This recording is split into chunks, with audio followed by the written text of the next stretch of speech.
నమస్తే. కర్నూలులో travels bus దగ్ధమైన విషయం అందరికీ తెలిసిందే. అయితే అందులో ఉన్న జనాలు పాపం ఎంత నరకం అనుభవించుంటారో.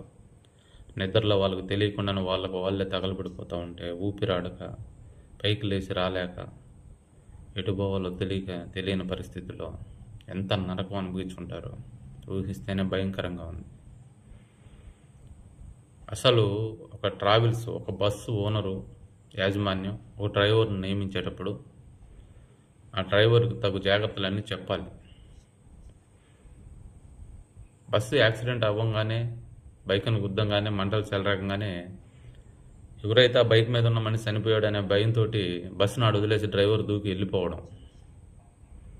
వెళ్ళిపోవడం ఏంటి? లోపల ఉన్న వాళ్ళని కూడా రక్షించే ప్రయత్నం చేయాలి కదా. ఆ డోర్కు లాక్ వేసి ఉంటారు వీళ్ళే. లాక్ తీసి వాళ్ళని రండి ఇట్లా ప్రాబ్లం అయిందని చెప్పి అరిస్తే ఎంతో కొంతమంది అయినా బతుకుండేవాళ్ళు కదా. వీడి డ్రైవర్ పక్క డోర్ తీసుకొని పరాలైపోయాడు. సెకండ్ డ్రైవర్ కండక్టర్ ఎవరైతే ఉన్నారో అతను ఈ పక్క దూకేసి ఇతను తప్పించుకున్నాడు. వాళ్ళిద్దరు సేఫ్.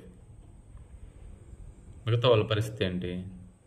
మిగతా వాళ్ళు ఏ డోర్లో నుంచి అయితే దిగి రావాలో రాలేక వీళ్ళు లాక్ చేసి వీళ్ళు పారిపోవడం వల్ల ఎమర్జెన్సీ డోర్స్ విండోస్ పగలగొట్టుకొని కొంతమంది దూకగలిగారు. పనుకున్నాడు పడుకున్నట్టే పడిపోయాడంటే ఎంత ఘోరం అసలు ఆలోచిస్తే. ఇది పూర్తిగా యాజమాన్యం దీన్ని బాధ్యత తీసుకోవాలని నేను అనుకుంటా ఉన్నా. ఎందుకంటే డ్రైవర్ నిర్ణయించేటప్పుడే వాళ్ళకు ఒక గైడెన్స్ ఇవ్వాలి, ఒక రూల్స్ రెగ్యులేషన్స్ చెప్పాలి వాళ్ళకి. ఎవడో దొరికాడు తీసుకొచ్చి ఎక్కిచ్చేసాం, పోయి పంపించేసాం. ఎందుకంటే రెగ్యులర్గా వచ్చే డ్రైవర్లు కూడా రారు ఒక్కోసారి.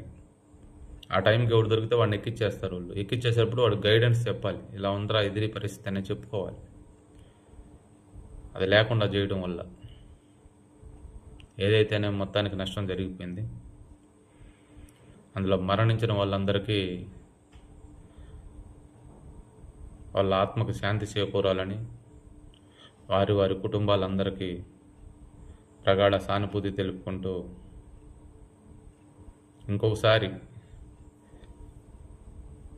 బస్సు యాజమాన్యాలు తగు జాగ్రత్తలు తీసుకొని మంచి డ్రైవర్ని వాళ్ళకి గైడెన్స్ ఇచ్చి నియమిస్తే బాగుంటుందని నా అభిప్రాయం. నమస్తే.